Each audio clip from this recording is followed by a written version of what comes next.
This is Democracy Now!, democracynow.org, the War and Peace Report. I'm Amy Goodman. We're broadcasting from New York City, the center of the pandemic, the epicenter of the pandemic in the United States. Like most of the country, the Supreme Court is in coronavirus lockdown, has postponed oral arguments until some future date. But they did manage to hand down 5 opinions on Monday, including in the case of Comcast versus the National Association of African American Media.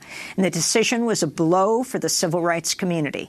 For more, we're joined by author Matt Stoller, who wrote about this in his new piece for the American Prospect, headlined Remote Control. A civil rights lawsuit highlights how Comcast's monopoly crushes media diversity. Welcome back to Democracy Now!, Matt. Can you just go through this story? I mean, most people are worried about how to get masks, protective equipment, how to protect others and their families in this time of the pandemic, and the Supreme Court hands down this decision. Explain what it's all about.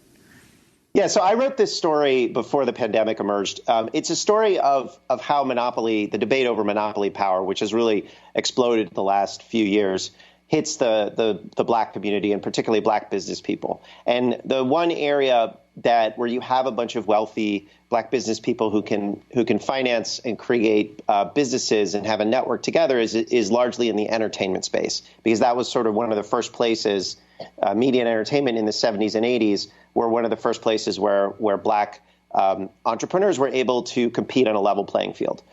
And what this story is about is it's about a series of Black entertainment moguls who started media networks, and these are television shows. These are people like Sean Diddy Combs, 50 Cent, Magic Johnson, people right? And how as a condition of Comcast NBC purchase 10 years ago under the Obama administration, Comcast had to promise to let them carry their station to their customers. So Comcast is around 20 million households that subscribe to pay TV services. And they said, OK, we're going to carry Black-owned and Latino-owned media channels. And then they didn't.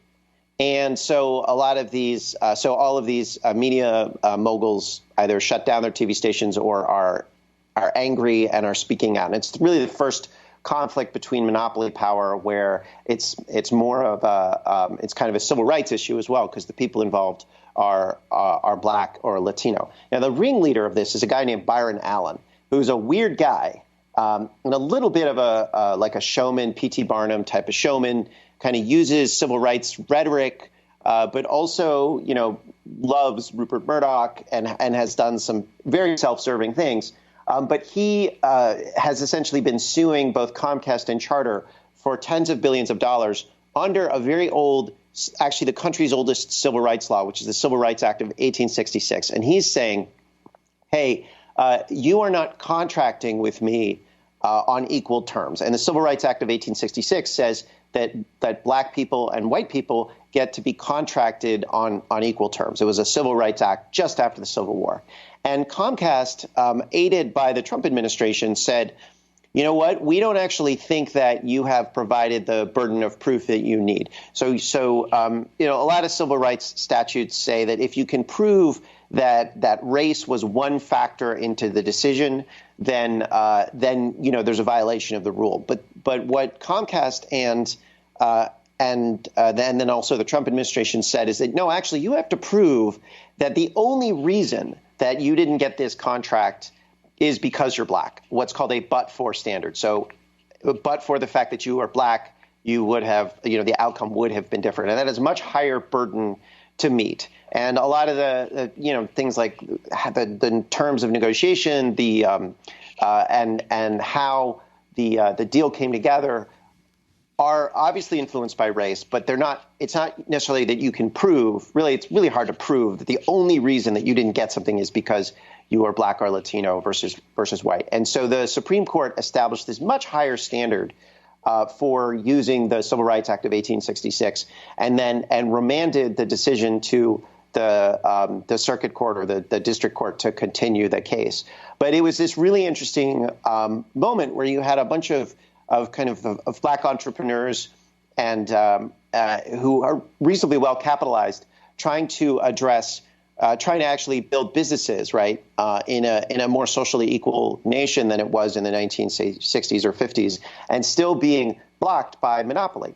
And so what I find really fascinating about the story is, as you've seen a kind of anti-monopoly movement emerge, one of the really notable gaps in that movement is that you don't have a lot of Black business people or Latino business people saying, this is a real problem. And there are a lot of reasons for that. But one of the reasons is that there's just the main one is that there's no capital in those communities. So white communities have access to capital and banks, they have money, whereas Black business people just don't.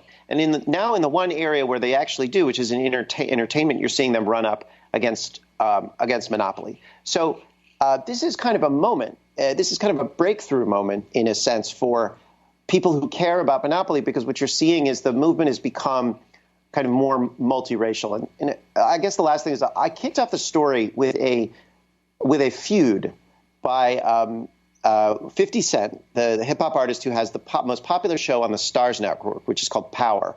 And the Starz Network was recently kicked off Comcast because Comcast says we only want to make our own content now, or make deals with the really big guys like Disney or AT&T Time Warner. And so we're going to kick Starz off, and we're going to replace you with a cheaper version. And so 50 Cent put up on his Instagram a kind of a really insulting post targeted not at kind of a fellow hip hop guy. It's like not a hip hop battle, but targeted at David Cohen, who is the billionaire CEO of Comcast. And it's this fascinating moment where you're seeing like the conflict, like kind of a cultural conflict, but around business playing out. And I think it's important because it does broaden the nature of power in America. It broadens that debate to include race in a real way.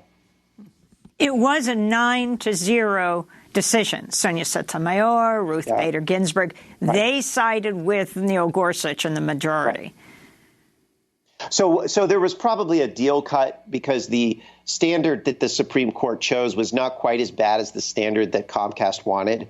But I guess in return for making the standard only terrible instead of like absolutely egregious, my guess is that the four kind of Democrats went along with it. But also, you've got to recognize that there's a sort of this impression among a lot of sort of liberals and Democrats that the members of the Supreme Court who are appointed by Democrats like Ruth Bader Ginsburg or Stephen Breyer are kind of heroic.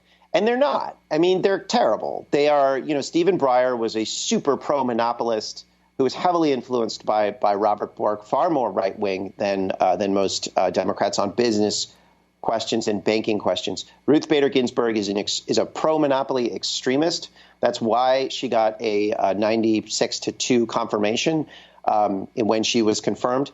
The Democratic Party, I know there's this sort of fantasy that the Democratic Party is kind of like represents the people, and maybe they do some bad things, but they're not quite as bad as the Republicans. That's a fantasy. It's just not true. And you can see it when you actually look at corporate power, private power, where Democrats really just don't pay attention or don't care. And then when they do act, they act in these really egregious ways. So that's kind of like and I think it's changeable. We can address it. It's just that we have to start paying attention to it. It's also changeable on both sides. I mean, the Republicans are changing too. So this is kind of an interesting moment, an interesting pivot point for America where you're seeing this ideological shift, but it hasn't yet hit the institutions yet. But I think it will. So finally, Matt Stoller, you've written a lot about what's coming to be called coronavirus capitalism and about how the pandemic is really exposing the economic structure in this country and how it made us more vulnerable to what's happening right now. Explain your analysis. Yeah, so I wrote a piece in The Nation in 2011 on the fragility of our supply chains. My book, Goliath, the 100-Year War Between Monopoly Power and Democracy, is really focused on the physical nature of production, how we actually defeated the robber barons to build up the arsenal to democracy prior to World War II. A chapter in there called Trustbusters Against Hitler. Really trying to return us to the questions of how we make things, how we distribute things, how we sell things, what's behind the supermarket shelf. So right now we're in this weird moment of consumer-oriented politics. And what we're starting to see with the coronavirus is shortages, because we have mismanaged, consolidated our supply chains into monopolies and then offshored those often to China, but not exclusively to China. And so now when we need to make things, we can't. A lot of us have been warning about this problem for quite a long time. It was fairly obvious in the early 2000s that it was happening. There were really serious problems that almost destroyed us after Sandy. New York was on the brink of starvation, and the food system came back just in time. We have had medical shortages since 2005. We know about this problem. It has nothing to do with capitalism. That's just kind of a brand that like a lot of the lefties like to throw around because they don't want to actually think about the physical nature of production. But it has to do with the fact that we used to make things in this country, and we did it in a decentralized way by using our antitrust laws, our banking laws, our regulatory power to make sure that you didn't have concentrated control. And then in the 1970s and 1980s, the left decided that all they cared about was consumer rights and low consumer prices, and the right said the same thing. That's good as long as we can concentrate corporate power. And so for the last 40 years, we've been concentrating power, consolidating power, and that means that you consolidate the supply chains as well. And then they've been when you pool production, you also pool risk. And so that's what we've done. And you're starting to see we're revisiting that. On the right, you're seeing a much more aggressive approach to medical supply chains. So you're seeing Marco Rubio and Josh Hawley, Mike Gallagher, Tom Cotton saying, hey, why is all our medicine made in China? You see Tucker Carlson talking about it. I think on the left, you're seeing some members like Mark Pocan saying, hey, this is kind of weird. You're seeing a real debate now about how we do antitrust enforcement, because antitrust is the tip of the spear for a lot of the consolidation problems that we've faced. I mean, I think you're going to see you're going to see a lot of changes in the foreign policy community in the Pentagon as they all of a sudden realize that they're heavily dependent on China for all sorts of vital goods and services and weapon systems. So this is largely not a left-wing reimagining of our corporate systems. This is actually more of a right-wing business and national security world reimagining of where we are. The left is largely not paying attention to this stuff. So I'm really glad you're bringing me on and talking about it, because it's actually really important. And we have to move away from that kind of weird consumer-oriented way of thinking and move back towards thinking about the physical nature of production. And that's what we're starting to do because of the supply chain problems. Matt Stoller, I want to thank you for being with us, Research Director at the American Economic Liberties Project and author of Goliath, the 100-Year War Between Monopoly Power and Democracy. To see Part 1 of our discussion, go to democracynow.org. I'm Amy Goodman. Thanks so much for joining us.